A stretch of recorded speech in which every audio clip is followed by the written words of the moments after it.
Welcome back, Towners. Today we're going to make some curried pork chops and cabbage steaks. Let's get it.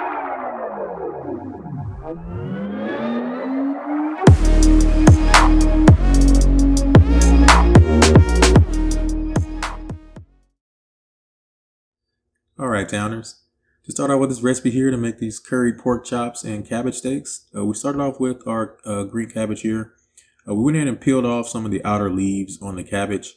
The outer leaves, sometimes they're like really beat up and they're super tough. So we're just going to discard them. There's enough cabbage on there that those two leaves aren't going to, we're not going to miss out on that much of those. So we went ahead and took our knife and cut up the cabbage into I tried to get it about 1 inch thick cuts, but I think I kind of went a little less than. Some of these are a little bit thin, but just go ahead and try to cut up your cabbage into about an inch thicker is better. It'll still cook through fine. So we cut up enough that will fit our cutting board. We got about 8 or 9 rings, and then we went to our sink to clean those off. While we did that, we then went ahead and made our sauce for the cabbage steaks.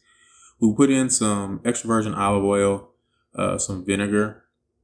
We added in some soy sauce, black pepper, paprika, chili powder, onion powder, and some garlic powder. And then we took our whisk and mixed everything together. Still got my whisk, guys. Kids haven't took it yet. Now while we're doing that, we put our cabbage steaks and rinsed them in underneath the water to get as much dirt off that we can. But be careful in doing that because you don't want to basically break the ring around it. If you can keep those outer leaves intact, that'll definitely help in this process here and in the cooking process. So we took our sauce and coated it over all of the front half of the cabbage, and then went ahead and flipped them over and repeated the process there. Again, flipping them, try to keep the rings intact there, because basically once they come apart like they did on some of those two, you really can't get them back on to the side. So we basically just took them apart and tried to just manually place them around, but there's so many of them, it's going to get stuck in it. You're going to have some issues with that. So we took some extra virgin olive oil just in case and sprinkled that, or sprayed that over top just to get some additional extra crispiness on that. And we're still fumbling around with these additional extra pieces. Basically doing this because when it cooks in the oven, any of those pieces that are not intact around the ring, they're basically going to just crisp up and you're not going to be able to eat them. So if you can't get them in, you can try like tucking them into a ball or just taking them off completely. But you'll see once they come out, they'll just be little crispy bits. So we had to pop that in the oven at 400 degrees for about 30 minutes, just rotating the pan halfway through.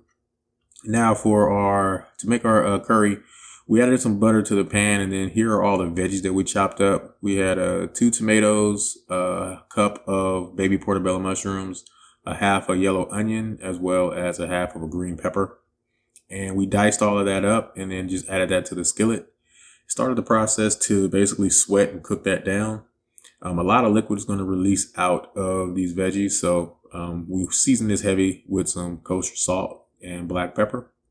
And then just started the cooking process and just started to mix this around. It took about, I'd say, close to about 8-9 minutes for this to get down to the consistency that we wanted. You can break this down until it turns to a mush, because you're basically going to be cooking this until it turns to nothing anyway. And unless you want, if you want your curry a little bit chunky, it's fine. And I guess it all depends on how thick you want your sauce, basically. But here we are, we're cooking this down all the way through, and this is again at about the 8-minute mark. It's really soft here, so I feel like this is good enough for me. And you can add your seasoning to that. We're using our Cooking with Thatown2 curry powder. Feel free to use any curry seasoning that you guys have, but we're going to use mine. We put in about a tablespoon and a half of close to 2 tablespoons of curry powder to that. Then we added in some ground masala and some ground ginger. You can use fresh ginger if you have that. At this point here, we went ahead and mixed everything up. I was supposed to add in my garlic at this point, but I didn't. And then I was also supposed to add in coconut milk at this point, but I didn't do that either. So make sure you do that at this step. Well, you don't have to, but it's best to do it at this step. It'll be easier.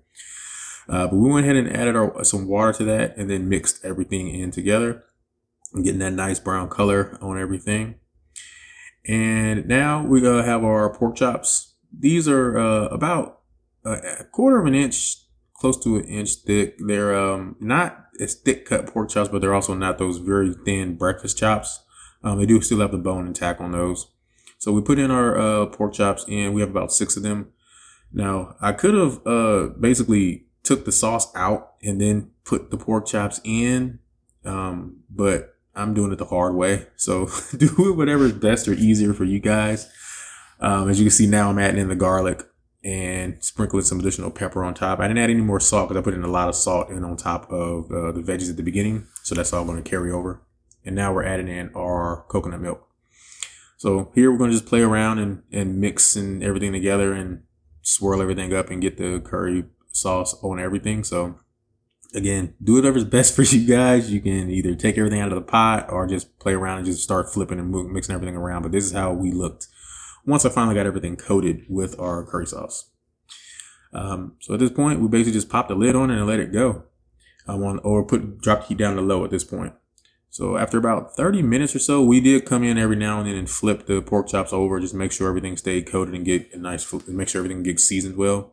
Here's our sauce at this point, nice and thick. Still a few chunks in there. Some of the mushrooms didn't break down all the way, but that's still fine for me. If you want to thicken up your sauce at this point, you can add in some heavy whipping cream like we did. You don't have to do that, definitely optional. We added in some heavy whipping cream and then mix that up. Try to find a spot in between the pork chops and everything that we can mix everything together, but just pop the lid back on and let it continue to cook. It's going to eventually incorporate all throughout the dish. And at this point, we're pretty much done. We cooked this for about 45 minutes or so on low heat. You can see we're taking one of the pork chops out now. It's fork tender. It's bending to the weight of the tongs that we have. It's not super duper tender where you can just cut it with a spoon, but it's done and it's good for our tasting. You can definitely go longer if you like, but now here are our cauliflower steaks after we took them out of the oven, and we went ahead and plated up the pork chops as well. You can see some of those rings are missing. I took away some of the bits and pieces, the crispy bits of the cauliflower steak that went around the edges. But this is our final plate where we plated everything up. We have our curry pork chop, our cauliflower steak, as well as we made some cauliflower rice. Just wanted something else on the plate, cauliflower rice, and then we just topped that off with some of the curry powder as well, curry sauce as well. So now we're doing a taste test of this. We're taking a piece of the cauliflower steak. It didn't cut through properly like I wanted it to, but we're still going to knock this out. The flavor of the cauliflower steak, cooking it this way, it really reminded me of making fried cauliflower. It wasn't, wet or anything like that. It was, nice dry, but had a lot of flavor of everything we placed on it. So this could be like a definitely easier, simpler way for you to kind of make a quick version of fried cabbage. And it gives you all of that flavor, and it was very easy to do. Now, normally when you have this point, you don't eat the stem of it. And as you can see on the bottom of mine, I have the stem still intact. The core, I should say. And I took a bite of that portion, and that really cooked down as well also. It was nice and tender. So doing it this way, it kind of makes you eat more of the cauliflower. I keep saying cauliflower. You can eat more of the cabbage than you normally would. So you're not wasting as much, because when you cut out that core, you cut out a lot of the base part of it. The pork chop came out great. The curry sauce was excellent for just quick curry. Didn't take all day to do. But I hope you guys enjoy this recipe. If you have any comments, please, let us know in the comment section below. Please like, share, and subscribe. And thank you guys for watching. Enjoy, guys. This is our curried pork chops and cauliflower steaks. Enjoy. Enjoy. And please subscribe. Enjoy. Hey Towners, please like, share, and subscribe. If you have any questions or comments, please feel free to leave them in the comment section. All ingredients and directions are listed in the description box below each video. And as always, thank you guys for watching.